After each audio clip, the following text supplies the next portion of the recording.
누가복음 15장 11절부터 32절까지 긴 본문이라 오늘은 교독해서 읽어주시면 좋겠습니다. 제가 먼저 한 절 읽고 여러분이 번갈아 가면서 읽겠습니다. 121페이지 신약성경 누가복음 15장 11절부터 32절까지 교독합니다. 또 이르시되 어떤 사람에게 두 아들이 있는데 그 둘째가 아버지에게 말하되 아버지여 재산 중에서 내게 돌아올 분깃을 내게 주소서 하는지라 아버지가 그 살림을 각각 나누어 주었더니 그 후 며칠이 안 되어 둘째 아들이 재물을 다 모아 가지고 먼 나라에 가 거기서 허랑방탕하여 그 재산을 낭비하더니 다 없앤 후 그 나라에 크게 흉년이 들어 그가 비로소 공핍한지라 가서 그 나라 백성 중 한 사람에게 붙여 사니 그가 그를 돌로 보내어 돼지를 치게 하였는데 그가 돼지 먹는 쥐염 열매로 배를 채우고자 하되 주는 자가 없는지라 이에 스스로 돌이켜 이르되 내 아버지에게는 양식이 풍족한 품꾼이 얼마나 많은가 나는 여기서 주려 죽는구나. 내가 일어나 아버지께 가서 이르기를 아버지 내가 하늘과 아버지께 죄를 지었사오니 지금부터는 아버지의 아들이라 일컬음을 감당하지 못하겠나이다. 나를 품꾼의 하나로 보소서 하리라 하고 이에 일어나서 아버지께로 돌아가니라. 아직도 거리가 먼데 아버지가 그를 보고 측은히 여겨 달려가 목을 안고 입을 맞추니 아들이 이르되 아버지 내가 하늘과 아버지께 죄를 지었사오니 지금부터는 아버지의 아들이라 일컬음을 감당하지 못하겠나이다 하나 아버지는 종들에게 이르되 제일 좋은 옷을 내어다가 입히고 손에 가락지를 끼우고 발에 신을 신기라. 그리고 살진 송아지를 끌어다가 잡으라. 우리가 먹고 즐기자. 이 내 아들은 죽었다가 다시 살아났으며 내가 잃었다가 다시 얻었노라 하니 그들이 즐거워하더라. 맏아들은 밭에 있다가 돌아와 집에 가까이 왔을 때 풍악과 춤추는 소리를 듣고 한 종을 불러 이 무슨 일인가 물은데 대답하되 당신의 동생이 돌아왔음에 당신의 아버지가 건강한 그를 다시 맞아들이게 됨으로 인하여 살진 송아지를 잡았나이다 하니 그가 노하여 들어가고자 하지 아니하거늘 아버지가 나와서 권한대 아버지께 대답하여 이르되 내가 여러 해 아버지를 섬겨 명을 어김이 없거늘 내게는 염소 새끼라도 주어 나와 내 벗으로 즐기게 하신 일이 없더니 아버지의 살림을 장녀들과 함께 삼켜버린 이 아들이 돌아오매 이를 위하여 살진 송아지를 잡으셨나이다. 아버지가 이르되 예 너는 항상 나와 함께 있으니 내 것이 다 네 것이로되 이 네 동생은 죽었다가 살아났으며 내가 잃었다가 얻었기로 우리가 즐거워하고 기뻐하는 것이 마땅하다 하니라. 아멘. 감사합니다. 오늘은 누가복음 15장 두 번째 이야기, 세 번째 이야기군요. 잃어버린 아들을 찾아서. 오늘은 잃어버린 아들 이야기입니다. 너무나 잘 알려진 이야기라 첨삭할 필요가 없을 것 같습니다만은 1669년에 네덜란드의 화가 렘브란트라는 분이 이 이야기를 소재로 그림을 한 점 그렸습니다. 이 그림은 정작 네덜란드에 있지 않고 구소련, 지금 러시아 생페테스부르크라고 하는 도시에 에르미타주라고 하는 박물관에 걸려 있습니다. 이 작품의 제목은 돌아온 탕자입니다. 그런데 이 그림에 배경이 좀 캄캄하지 않습니까? 명암 대비를 줬는데 유독 환한 부분이 있습니다. 그게 어디냐면 바로 아버지로 보이는 인물의 얼굴과 오른쪽에 서 있는 사나이의 얼굴입니다. 아버지처럼 보이는데 이분은 또 집 나간 아들 같고 서 있는 분은 큰아들인지 그런 견해가 많지만 아무튼 렘브란트는 이 그림에 많은 의미를 두었습니다. 거장은 이 그림을 통해 무엇을 전달하려고 했을까요? 아니 더 본질적으로 오늘 주님께서 말씀하신 이 비유 이야기는 우리에게 어떤 메시지를 전하고 있겠습니까? 첫 번째로 우리 한글 성경이 정말 기가 막히게 표현을 했는데 이 이야기는 돌아온 탕자라고 그랬잖아요. 그림 제목이 돌아온 아들의 이야기인데 먼저 이 아들이 집을 떠나는 모습을 기록하고 있습니다. 오늘 본문 15장인데 11절 보면 둘째가 아버지에게 아버지 어차피 돌아가시면 다 내 거 될 거 미리 재산 좀 나누어 주시면 안 됩니까? 그렇게 요구를 합니다. 아버지는 자비로우셔서 그 요구를 들어줍니다. 아버지가 살림을 각각 나눠주었다. 그리고 어떻게 됐을까요?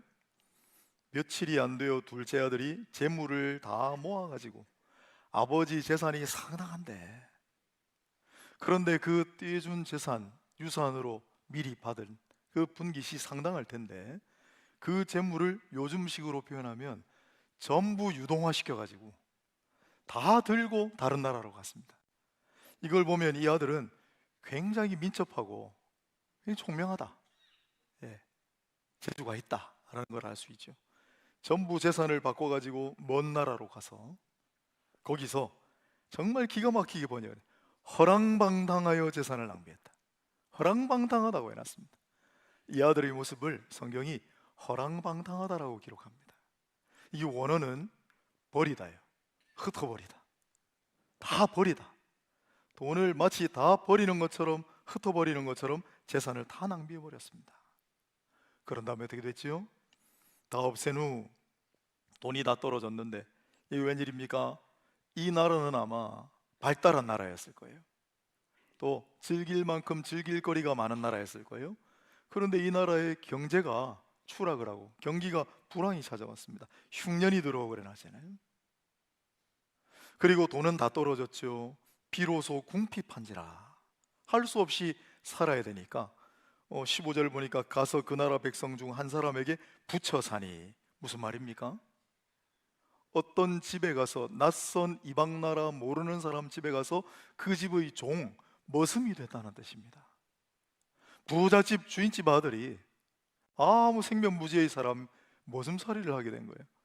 그러면서 그가 그를 들로 보내어 돼지를 치게 하였는데, 돼지는 굉장히 천시받던 동물입니다. 돼지치기를 합니다. 그런데 돼지가 먹는 쥐염 열매라도 먹으려고 너무 배가 고프니까, 근데 그마저 주는 사람이 없어요. 네, 이러한 비참한 상태에 이르는 아들의 모습입니다. 만약 이 아들을 누군가가 인터뷰를 할 수 있다면 한번 물어보고 싶어요. 도대체 왜 그랬습니까? 왜 아버지 살아계신데 돈 달라고 했고 그것 전부 다 가지고 이웃 나라 가서 왜 그렇게 허랑방탕하게 다 썼습니까? 물어본다면 이 아들이 뭐라고 대답을 했을까요? 이렇게 대답하지 않았을까 생각합니다. 나는 자유를 원했습니다. 아버지의 그늘에서 벗어나 내 마음껏 먹고 내 마음껏 입고 내 마음대로 돈을 쓰면서 자유롭게 살기를 원했습니다. 그렇게 하지 않았을까요? 하지만 정작 그가 직면한 현실은 자유롭고 행복할 줄 알았는데 비참뿐이에요. 그리고 진짜 굴레와 사슬밖에 남지 않은 거예요. 아버지로부터 매여 있고 특히 돼지가 중요합니다. 돼지가 중요합니다. 이 나라는 돼지를 칩니다. 무슨 뜻일까요? 율법에 돼지는 부정한 짐승이로 되어 있습니다. 유대인들은 돼지를 먹지도 않을 뿐더러 잘 치지도 않습니다. 즉 돼지를 치는 이 나라는 하나님의 법이 없는 나라입니다. 아버지 잔소리도 듣기 싫고 아버지 그늘에서도 벗어나고 싶고 무엇보다도 하나님의 계명과 법이 없는 곳에서 자기 마음대로 하고 살고 싶은 그런 아들이었는데, 정작 맞닥뜨린 현실은 진짜 속박과 굴레, 남의 집 종이 되어서 돼지 먹이로 배를 채울 그마저 없었어. 만약 이 이야기를 영화로 만든다면 주인공이 될 만한 실존 인물이 하나 있습니다. 이 사람밖에 없어요. 그는 바로 어거스틴이라는 사람이에요. 최대의 신학자. 그러나 그는 정말 이 본문에 나오는 탕자와 같이 살았습니다. 그도 스스로 바로 이 누가복음 15장에 나오는 탕자가 바로 자기 이야기다 라고 고백했어요. 그러면서 그 고백록이 굉장히 두꺼운데 그 말미에 이렇게 써놨습니다. 우리 마음이 당신 안에서 안식을 얻기까지는 참된 평안이 없습니다. 이 아들은 아버지를 떠나면 자유롭고 안식을 누리고 평안할 줄 알았는데 아니라는 거예요. 아버지 품 안에 있어야만 참된 안식이 있고 참된 자유가 있고 참된 평안이 있는데 그 아버지는 하나님 아버지시니까 하나님 아버지를 벗어나서는 그 어디에서도 우리가 자유와 안식과 평안을 얻을 수 없다. 정말 탕자 중에 탕자로 여겨지던 어거스틴이 마지막으로 남긴 이야기입니다. 어거스틴은 돌아왔지요. 오늘 본문에도 반전이 일어납니다. 다시 탕자의 이야기로 돌아갑시다. 그런데 17절을 보십시오. 이에 스스로 돌이켜 이르되 내 아버지에게는 양식이 풍족한 품꾼이 얼마나 많은가. 나는 여기서 줄여 죽는구나. 내가 일어나 아버지께로 가서 내가 아버지께로 돌아가야 되겠다. 스스로 돌이켜, 이걸 회개라고 하잖아요. 이 탕자 아들은 어떻게 해서 회개에 이르게 됐을까요?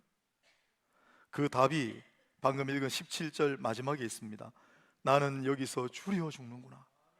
굶어 죽기 일보 직전이에요. 비참한 상황에 도달했어요. 철학자 야스퍼는 한계 상황이란 말을 썼습니다. 인간은 한계 상황이 도달하기 전에는 초월자를 바라보지 않는다. 한계 상황에 도달하면 신을 찾는다는 거예요. 이 탕자는 한계 상황, 절망적인 상황에 도착했을 때 다시 아버지를 돌아봅니다. 아버지께로 돌아가야 되겠다. 아버지께로 돌아가야 되겠다.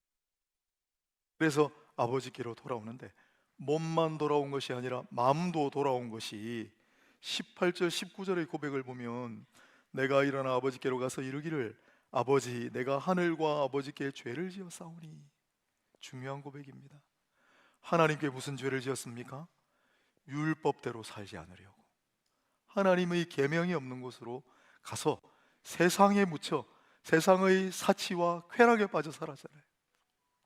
하나님 아버지께 제가 죄를 지었습니다. 또 하나 중요한 것이 내가 아버지께도 죄를 지었습니다입니다. 가끔씩 가다 우리 그리스도인들이 그런 고백을 할 때가 있습니다. 제가 잘못해가지고 저는 괜찮은데 이분이 나 때문에 하나님을 멀리 할까봐 그게 내가 하나님 앞에 너무 죄송스럽습니다. 귀한 고백입니다. 하지만 내가 누군가에게 잘못하고 그가 내가 그리스도인인 걸 알고 그래서 나 때문에 그 사람이 하나님을 삐딱하게 바라보게 되는 일이 있을지라도 그때 먼저 하나님 앞에 죄를 구하고 그 사람한테도 사과를 해야죠. 내가 당신에게 죄를 지었으니 나를 용서해 주시오. 그거 해야 합니다. 그걸 보여주잖아요. 아버지와 하늘과 아버지께 죄를 지었사오니 죄를 고백하고 잘못했다고 고백하고 지금부터는 아버지의 아들이라 일컬음을 감당하지 못하겠나이다. 나를 품꾼의 하나로 보소서라고 말해야지. 그러고 결심하고 아버지께로 돌아가는 거예요. 그래서 이 아들은 탕자였는데 돌아왔기 때문에 돌아온 탕자가 되었습니다. 돌탕이라고 부르죠. 탕자의 이야기였는데 돌탕의 이야기가 되었습니다. 이 모습이 우리의 모습과 겹치지는 않습니까? 렘브란트의 그림 속에 탕자를 잘 보시면 돌아온 탕자죠. 신발을 한쪽은 안 신고 있고 한쪽은 반쯤 걸쳤습니다. 뭘 의미할까요? 세속에 한 발을 두고 하나님께 또 한 발을 두고 하나님께 둔 그 발조차도 반쯤 신발을 걸친 그런 모습이에요. 우리의 모습과 겹치지 않나요? 예수님은 너희가 결단코 두 주인을 섬길 수 없다고 말씀하셨는데 우리는 어정쩡하게 세상에 한 발 걸치고 또 한 발은 하나님께 두고 그 한 발마저 어정쩡하게 신발을 반쯤 걸치고 살아가는 이 탕자의 모습과 같지는 않습니까? 이제 탕자의 삶을 정산하고 돌아온 탕자로 우리 모두 살아갈 수 있기를 바라고, 혹여 아직도 세상의 연락과 자유와 안식과 평안을 그리워하여 저만치 먼 나라로 간 분들이 있다면 돌아오세요. 하나님께로 돌아오세요. 참 평안이 있는 곳, 참 자유가 있는 곳, 참된 안식이 있는 하나님 아버지께로 다 돌아오시기를 주의 이름으로 축원합니다. 자, 이어지는 이야기입니다. 돌탕은 실제로 돌아와서 아버지를 만났습니다. 그런데 자기가 하려고 했던 고백을 채 다 하지 못했습니다. 21절을 보세요. 아들이 이르되 아버지, 내가 하늘과 아버지께 죄를 지었사오니 지금부터는 아버지 아들이라 일컬음을 감당하지 못하겠나이다. 부디 나를 품꾼의 하나로 보소서라고 끝까지 말해야 되는데 말이 중간에 잘렸어요. 왜 그랬을까요? 저는 20절 때문에 그렇다고 봅니다. 이에 일어나서 아버지께로 돌아가니라. 아직도 거리가 먼데, 아직도 멀리 떨어져 있는데 저 마을 입구에 남루한 차림의 집 나간 아들이 돌아온 겁니다. 그런데 아직도 거리가 먼데 그 아들이 기별하고 왔을 리도 만무한데 아버지는 그 아들을 금방 알아봅니다. 갈 때는 귀한 복장을 하고 아마 나귀를 타고 갔을 거예요. 올 때는 남루한 거지의 행색이지만 저 멀리 떨어져 있는 마을 입구에 나타났지만 아버지는 금방 알아봅니다. 왜요? 날마다 날마다 그쪽을 바라보면서 이 아들이 언제 돌아올까? 늘 그 마을 입구를 쳐다봤기 때문에, 혹여나 놓칠세라 항상 바라봤기 때문에. 그리고 렘브란트 그림에는 렘브란트 이 화가가 아버지의 얼굴을 그리는데 아버지가 눈을 못 떠요. 왼쪽 눈은 조금 막 좀 이상하게 생겼어요. 짓물른 눈이다. 집을 나간 아들이, 고생한 아들이 너무나 안타깝고 그리워 매일 하염없이 울다가 눈이 다 짓물러져 버린 그 아버지 모습이에요. 그 짓물러진 눈으로 매일 울면서 마을 입구를 바라보는데 어느 날 기적과 같이 아들이 나타났어요. 그러자 아버지가 아직도 거리가 먼데 버선발로 달려가 그를 측은히 여겨라는 이 말을 정말 주의하시다. 진짜 중요한 단어잖아요. 미열이 눈물 고개, 그 노래 아세요? 제목이 뭐예요? 단장의 미아리 고개. 단장, 창자가 끊어지다, 그 단어예요. 스플랑크니조마이, 여러 번 말씀드렸어요. 구곡간장 끊어지는 백제 꿈이 그립구나. 이 노래는 아세요? 백마강이라는 노래. 별 노래를 다 알죠. 저는 요새 아이들 제일 좋아하는 뉴진스 노래도 압니다. 5웹에 우리 성단 발표할 텐데 한 팀이 뉴진스 노래로 율동을 부를 거예요. 양해하세요. 그냥 애들이 좋아하니까. 구곡간장 찢어지는, 내 내장이 창자가 다 찢어지는 아픔, 미어지는 슬픔을 나타내는 단어잖아요. 복음서에 예수님에게만 써요. 예수님이 어떤 때 이 단어를 사용하셨냐면 나병 환자를 보시고 불쌍히 여기사, 눈이 보이지 않는 맹인들을 바라보시면서 불쌍히 여기사, 목자가 없이 유리하고 방황하고 고생하여 기진한 무리들을 바라보고 불쌍히 여기사, 하나밖에 없는 아들을 잃어버린 그 어미를 바라보시면서 불쌍히 여기사 그랬어요. 그게 바로 이 단어예요. 따라서 이 아버지는 하나님 아버지를 가리킨다고 우리 보는 거죠.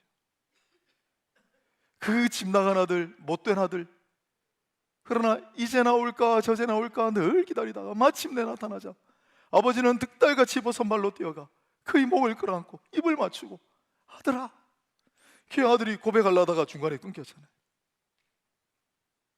그리고 입을 떼고 아버지가 큰 소리로 선포를 합니다. 종들에게, 여봐라, 제일 좋은 옷을 가져다가 입혀라, 손에 가락지를 끼워라, 발에 신을 신겨라. 집 아들의 지위를 회복시켜주는 거예요. 이 아들 뭐 좀 잘난 게 있다.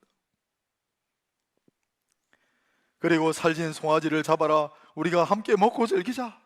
이 아들은 죽었다가 다시 살아났으며 내가 잃었다가 다시 얻었노라. 다 함께 즐거워했다. 이 누가복음 15장의 잃어버린 아들을 찾아서 이야기는 헬무트 틸리케라고 하는 분이 있습니다. 독일의 설교자예요. 아주 뛰어났던 설교자. 이 틸리케가 이 설교를 하면서 예수님께서 알려주신 이 비유의 궁극적인 주제는 돌아온 아들이 아니라 기다리시는 아버지다라고 했습니다.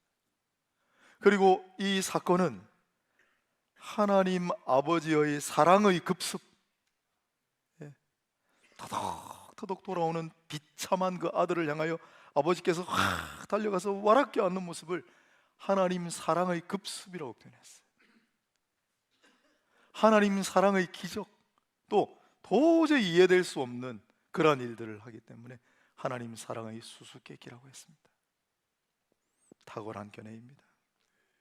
얼마 전에 하늘나라로 간 21세기의 사도 C.S. 루이스라고 불렸던 팀 켈러 목사님, 역시 이 본문을 가지고 설교를 하는데 아예 제목을 탕부 하나님이라고 붙였어요. 돌아온 탕자가 아니라 탕부 하나님, 은혜와 사랑을, 자비와 긍휼을 흥청망청 아들에게 베푼 탕부 하나님 이야기다라고 제목을 붙인 바 있습니다. 이 아버지는 작은 아들에게만 그런 것도 아닙니다. 큰 아들이 등장하죠. 이 맏아들이 밭에서 일을 하고 있습니다. 충직해 보이는 아들입니다. 그런데 일을 마치고 들어와 보니까 집에서 풍악과 춤추는 소리가 들려요. 어떻게 반응합니까? 대노하여 들어가지도 않으려고 합니다. 그럴 때 아버지는 또다시 나와서 작은 아들을 맞아준 것처럼 맏아들을 맞아줍니다. 그리고 달랩니다. 예, 너는 항상 나와 함께 있으니 내 것이 다 네 것이 아니냐. 이게 얼마나 중요한 말인 줄 아세요? 처음에 15장 2절 보세요. 각각 살림을 나눠주었다 그랬잖아요. 신명기 21장 17절 율법을 보면 장자는 2배를 받습니다. 우리나라도 1988년 민법 바뀌기 전에 장자는 2배였어요. 즉 애시당초 둘째 아들이 재산 나눠달라고 할 때 큰아들은 3분의 1을 받았어요. 이미 작은 아들은 3분의 1 받고 나간 거예요. 그리고 아버지 여기 살아계시잖아요. 재산이 자꾸 증식됩니다. 얘야, 나눠줬지만 앞으로 불어날 재산 너 다 너 거 아니냐. 너는 늘 나와 함께 있고 내겐 이건데 너무 섭섭해하지 말아라. 달래줍니다. 그리고 얘야, 잃었던 동생을 찾았으니, 죽었던 동생을 찾았으니 기쁘지 않냐. 너도 그냥 너그럽게 얘야 함께 기뻐하고 즐거워하자. 다 이럽니다. 큰아들도 질책할 만도 한데 끝까지 참고 기다려주시는 아버지의 모습을 똑같이 보여주는 거예요. 그러므로 예수께서 들려주신 이 비유의 주제는 사랑의 하나님 아버지께서 너희를 기다리시고 또 기다리신다. 예수께서는 자신을 통해 아버지께로 갈 때 내가 오고 길이요 진리요 생명이니 나로 말미암지 않고는 아버지께로 갈 자가 없느니라. 나를 통하여 너희가 아버지께로 갈 때 아버지의 용서하심으로 말미암은 기쁨과 즐거움의 잔치를 너희도 맛보게 되리라고 설교하셨던 겁니다. 사랑은 우리가 하나님을 향하여 쏘아드리는 것이 아니라 어느 날 하나님께서 우리를 향하여 쏘시는 거예요. 사랑의 기습입니다. 이 놀라운 하나님 아버지의 사랑의 급습과 그 사랑으로 말미암은 기적과 용납하시고 긍휼히 여기시는 그 사랑의 잔치가 우리 가운데도 일어나기를 소망하고 축복합니다. 이미 언급했지만은 이야기 속에는 한 사람이 더 등장합니다. 큰아들입니다. 그는 굉장히 충직해 보입니다. 25절을 보세요. 맏아들은 밭에 있다가, 29절은요, 내가 여러 해 아버지를 섬겨 명을 어김이 없거늘. 여전히 밭에서 일하고 있는 아들, 아버지 명을 어긴 법이 없는 아들, 충직한 아들로 보입니다. 그런데 막상 동생이 돌아와 잔치가 벌어지자 그는 분노합니다. 그리고 이렇게 얘기합니다. 아버지, 내게는 염소 새끼 한 마리 잡아주시지 않더니 이 애가 나갔다가 돌아오니까 살진 송아지를 잡아서 잔치를 벌입니까? 염소 새끼와 살진 송아지란 말이 중요합니다. 이 아들은 무엇을 위해 아버지께 충성을 했을까요? 무엇 때문에 그렇게 충직하게 사는 것처럼 보였을까요? 혹시 선한 동기와 아름다운 사랑이 아니라 염소 새끼와 살진 송아지와 같은 것들 때문에 그러진 않았을까요? 이어지는 구절의 30절입니다. 아버지의 살림을 창녀들과 함께 삼켜버린 이 아들이라고 동생을 지칭하는 순간 그의 진면목이 다 드러나 버렸습니다. 여러분, 이 말 어디에 동생을 생각하고 걱정하는 마음이 있습니까? 동생을 향한 증오가 동생을 향한 애정을 능가하고 있지 않습니까? 여러분, 이 형은 죽어가는 잃어버린 동생을 찾으려고 시도는 한번 해봤을까요? 팀 켈러는 이렇게 얘기합니다. 본문에서 첫째 아들이 둘째 아들보다 더 위험하다. 예수님은 이 비유를 곁에서 듣고 있는 바리새인과 서기관들에게 하셨어요. 여기에 큰아들은 바리새인과 서기관들이라고 봐도 돼요.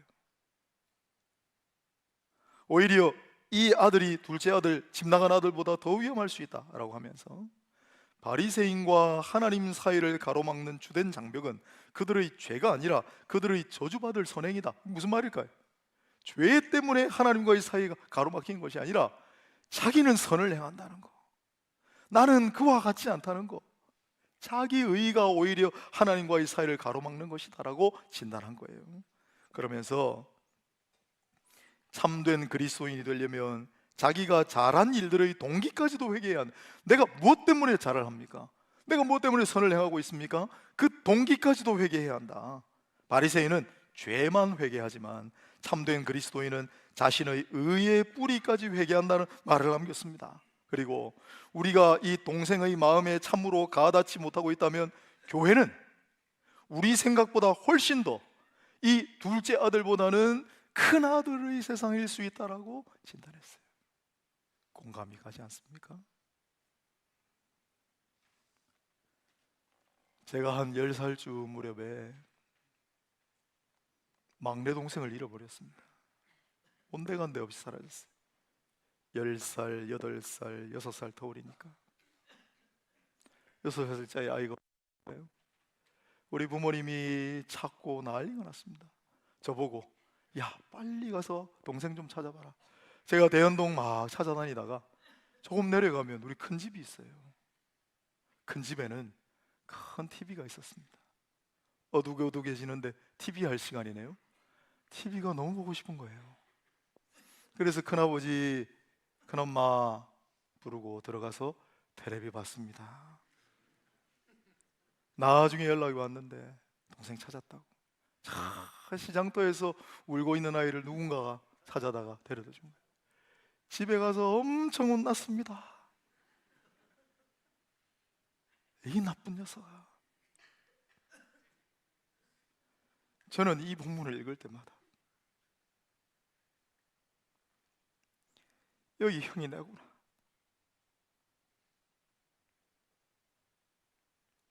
제 얘기를 하는 것 같아요.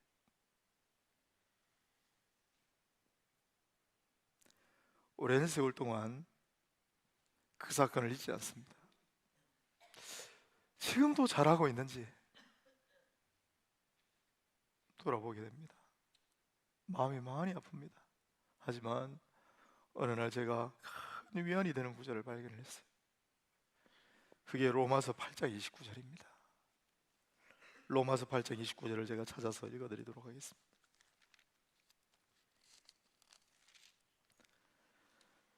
하나님이 미리 아신 자들을 또한 그 아들의 형상을 본받게 하기 위하여 미리 정하셨으니 이는 그로 많은 형제 중에서 맏아들이 되게 하려 하심이니라. 오늘 본문에 왜 큰 아들이라고 하지 않았을까요? 왜 첫째 아들이라고 하지 않았을까요? 맏아들이라고 합니다. 저는 맏아들입니다. 맏아들의 구실을 못한 맏아들. 바리새인 서기관들도 마찬가지. 오늘 교회도 어쩌면 자유로울 수 없을지 몰라요. 그런데 너희는 비록 맏아들 구실을 못해도 내가 참된 맏아들을 보내줄게. 너희는 안 찾아도 그분이 찾을 거야. 그게 주님이세요.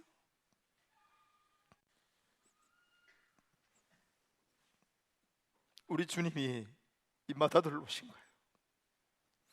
그래서 오늘 본문에 맏아들이라고 하는 겁니다.